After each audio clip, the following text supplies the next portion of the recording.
Ok, en los niños NAS, esta alta sensibilidad no es una debilidad. Escúchalo bien, no es una debilidad. Hay que enseñarle a los niños cómo llevar esta alta sensibilidad. Se vuelve pesado, se vuelve doloroso si no sabes que tienes esta característica, porque vas a creer luego, al pasar de los años como niño, vas a creer que esta característica es una maldición y no un don, ¿sí? Vas a creer que esto es lo peor que te ha podido pasar y vas a entrar en un papel de víctima. Esta es una increíble característica que poseen estos niños, porque los hace intuitivos, los hace creativos, los hace empáticos. Personas altamente creativas porque conectan con su esencia, conectan con todos sus sentidos y son capaces luego de crear. Conectan con la autenticidad de lo que son y crean, se expresan a través del arte, muchas veces del arte, bueno, la mayoría de las veces a través del arte. Son niños que les gusta pintar, les gusta expresarse, saltar, bailar. Entonces tienen habilidades únicas para poder entender a los demás y esta alta empatía para poder ponerse en los zapatos de otro, poder entender lo que les sucede y poder ayudarlos. Y esta intuición maravillosa de escucharse siempre a sí mismos y de hacerse caso a sí mismos. Todas estas habilidades, cualidades que tiene un niño altamente sensible, si el niño conoce que tiene esta habilidad, que tiene estas cualidades, y sus padres valoran a este niño por lo que es, por quién es, no por lo que hace, no por las cosas que logre, sino por esta persona que ha llegado con estas habilidades que puede desarrollar. Y como padre es nuestra responsabilidad de ayudar a entender a nuestros hijos y de esas habilidades y ayudarlos a desarrollarlas. Porque un niño que no sabe que tiene esta alta sensibilidad se va a sentir diferente, se va a sentir por debajo, que no es capaz de expresarse, se va a sentir que no es como los demás, va a sentir todo el tiempo miedo. Entonces es importante que como padres no veamos esta característica como una debilidad, ni los veamos con esa cara. Porque hay padres que yo les digo, mira, tu hijo es altamente sensible, me ha pasado. Y el padre, la cara le cambia. La cara es como que, ¿qué? ¿Qué es eso? Porque no aceptan, ven eso como una debilidad. El hecho de que sus hijos sean altamente sensibles, para ellos es una debilidad. Entonces le transfieren esto a su hijo y les hacen creer que ser sensible es una debilidad. Porque según sus estándares, en este mundo, para crecer y para sobrevivir y para llegar al top y para tener dinero y para tener títulos y todo, tú tienes que luchar, tú tienes que ser el primero, tú tienes que ser mejor que estos. Cuando tú no puedes ser mejor que esto, eso no existe para una persona altamente sensible. Todos somos únicos y diferentes. Esa unidad de una persona es lo que un niño altamente sensible necesita, que sus padres que vean esa sensibilidad como parte de ellos y que no la hagan ver como algo malo, sino como una característica de esta persona, que la haga sentir valorada por quien es. Y esto me recuerda que esta es una de las cosas que estos niños con alta sensibilidad sufren muchísimo. Y esto me recuerda una vez cuando yo era pequeña, en el colegio, yo tenía, para este momento ya tenía un déficit de atención e hiperactividad y pues siempre he sido una persona muy altamente sensible. Pero en este momento nadie sabía nada de esto y yo estaba escribiendo, toda la vida me ha gustado escribir. Y estaba en la clase de castellano y la profesora me preguntó qué estaba escribiendo. No recuerdo qué fue lo que le dije o que sería algo como estoy escribiendo algo, pero ella estaba dando su clase y yo estaba escribiendo, pero no estaba escribiendo acerca de su clase, sino acerca de otra cosa. Y ella empezó a tratar de sacarme palabras para saber qué era lo que yo estaba haciendo. Entonces yo le empecé a decir, bueno, estoy haciendo esto, estoy escribiendo, porque no podía mentirle. Ella me miró con unos ojos muy tiernos, me miró con mucho amor y me dijo, yo era así cuando era pequeña. Yo me sentí tan validada en ese momento, aceptada, que lo que yo estaba haciendo estaba bien. Yo no estaba molestando a nadie, yo sí estaba distraída. Pero si hubiese sido quizás otro maestro o si hubiese sido otra situación, quizás esta profesora hubiese respondido como, eso no es lo que estamos haciendo en esta clase. ¿Por qué estás haciendo esto? ¿O por qué estás haciendo, no estás prestando atención? Esas son el tipo de cosas que como en esta sociedad nos hace sentir despreciados y fuera del todo. Y es lo que nos resta valor cuando no somos aceptados por lo que somos, sino por lo que hacemos. Ok, ahora hablemos cómo es que la alta sensibilidad puede ser confundida con el trastorno de déficit de atención e hiperactividad en los niños. Ambos niños pueden parecer distraídos, sobrecargados, reactivos, pero aunque estas características parecen tener la misma causa, no la tienen. Las causas son totalmente diferentes. Mientras un niño altamente sensible parece estar distraído viendo por la ventana, mientras ve los pajaritos, mientras la profesora está hablando, en realidad lo que está haciendo él en su cabeza es creando imágenes y sintiendo a profundidad todo lo que la profesora va diciendo. Sucede lo mismo, yo necesito conectar con esa experiencia o con esa emoción para poder expresarla. Entonces mis ojos se van. La información la estoy buscando y procesando mientras ella va hablando. Y mientras ella va diciendo algo, yo voy generando una historia en mi cabeza para poder entender. No significa que no esté prestando atención.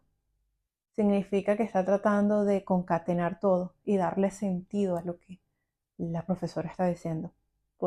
Mientras que un niño con TDAH, por ejemplo, tiene dificultades neurológicas para poder mantener la atención y controlar sus impulsos. Entonces, otro ejemplo, lo que está diciendo la profesora no es importante para mí como niño. No le consigo un propósito. Entonces mi atención se va a algo si tengo un valor para mí. Y yo lo que estoy diciendo lo digo desde mi persona como una persona altamente sensible con déficit de atención e hiperactividad, pero también lo digo desde la niña que fui, ¿sí? Y cuando un niño no puede poner atención a lo que estás diciendo, no lo entiende, se va y empieza a hacer otras cosas, o, o empieza, parece que te está viendo, pero en realidad está en su cabeza. Esto es porque lo que tiene la profesora por decir no es importante para ese niño. No hay un propósito. ¿Por qué voy a estudiar o por qué voy a aprender esto? ¿Es que acaso esto me va a ayudar a resolver la hambruna mundial? ¿Es que acaso esto, por qué estamos hablando de esto si afuera está sucediendo cosas terribles? Están pasando cosas en la naturaleza que no puede ser y me meto en mi cabeza y digo, ¿cómo es posible que las personas boten basura?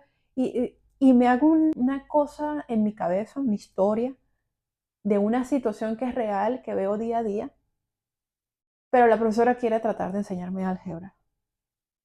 No le veo una relación a mi propósito y entonces el cerebro no tiene esa atención.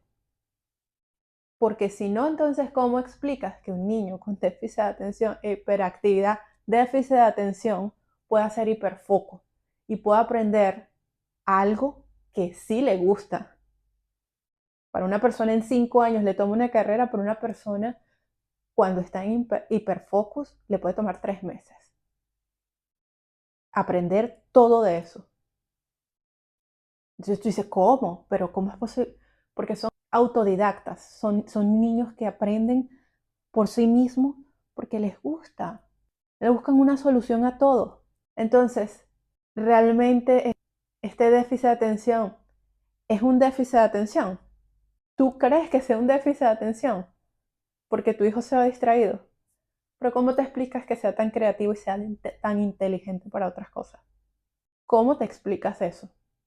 Cuando un niño altamente sensible vive en un entorno muy demandante, muy estresante, como es el colegio, con esta estructura, pero siento que esta estructura es muy vieja, ya los niños aprenden de otra manera, y esta estructura tan rígida de lo que se tiene que aprender, me parece que está muy pasada de moda, está muy vieja para estos niños que aprenden ahora de una manera increíble. Cuando un niño nace, es expuesto a esta sobredemanda, a esta sobrecarga de información, de estímulos, de demasiadas cosas, demasiados estímulos, lo que se produce es una sobrecarga. Características similares a las de un niño con déficit de atención, su atención debe dirigirla para otro lado, porque es demasiado estímulo, no tiene apoyo para que alguien lo entienda y lo comprenda, para sacarlo de ese sistema. Entonces el niño colapsa. Entonces son niños que a veces pueden desarrollar ansiedad, niños que los ves que se empiezan a restar valor, empiezan a ser mucho más temerosos. Y puede traer consecuencias como el estrés crónico, dificultad para concentrarse y poner atención, impulsividad o reactividad. Yo soy una persona altamente sensible y tengo también TDAH. Hasta hace 5 años que empecé a investigar porque me sentía muy perdida. Me sentía totalmente desconectada de mí. Y aquí quiero explicar de dónde proviene el déficit de atención e hiperactividad en los niños. Y no es más que la consecuencia. Estos niños NAS no sean capaces, y no porque ellos no quieren, sino porque la sociedad o lo que los rodea no los deja hacer. Entonces ellos desarrollan después de un evento significativo. Yo a esta coraza le digo el ego, porque el ego lo único que te ayuda a sobrevivir, ¿sí? Estar pendiente te mantiene con vida, te ayuda a existir, no desde esta conciencia, sino desde la materia, desde lo físico. ¿Qué sucede con el TDAH? Esta es la consecuencia de que un niño altamente sensible haya sido incapacitado de poder ser él mismo. Entonces, este niño se da cuenta después de un evento que suceda, un evento traumático, o a veces no tiene que ser traumático, pero es un evento que le dice al niño, oye, estamos sintiendo demasiado y esto nos va a traer consecuencias. Entonces, su sistema, tras ese choque, es como que se desconecta, se va apagando, como poco a poco. Entonces el niño empieza a sentirse más físico, más en esta dimensión material, y se separa de sí mismo, se separa de su sentir, de sus estímulos, para poder sobrevivir como un mecanismo de defensa. Entonces digamos que el TDAH lo agarra, lo cobija, lo saca y le dice, así es que vamos a vivir la vida desde ahora en adelante. Todo es demasiado estímulo para ti. Entonces, vamos a filtrar la información. La profesora está explicando acerca de matemáticas y eso sentimos que eso no nos llena, que eso no nos lleva a cumplir con el propósito de nosotros. Entonces, no puedo mantener el estímulo. El cerebro no me lo permite. Mi manera de procesar la información no me lo permite. Hay un shock. Porque es una información que no le veo el sentido. No tiene nada que ver con mi propósito o mis intereses, que de una manera subconsciente están ahí. Lo que nosotros somos se mantiene ahí, como una cebolla. Y el niño empieza a desarrollar esta rebeldía. No hace caso, es que no hace caso, es que el niño no hace caso. Entendamos que estos niños necesitan el movimiento constante. Fíjate que estos niños con déficit de atención son también muy creativos, son muy inteligentes, demasiado inteligentes, en los que a ellos les gusta.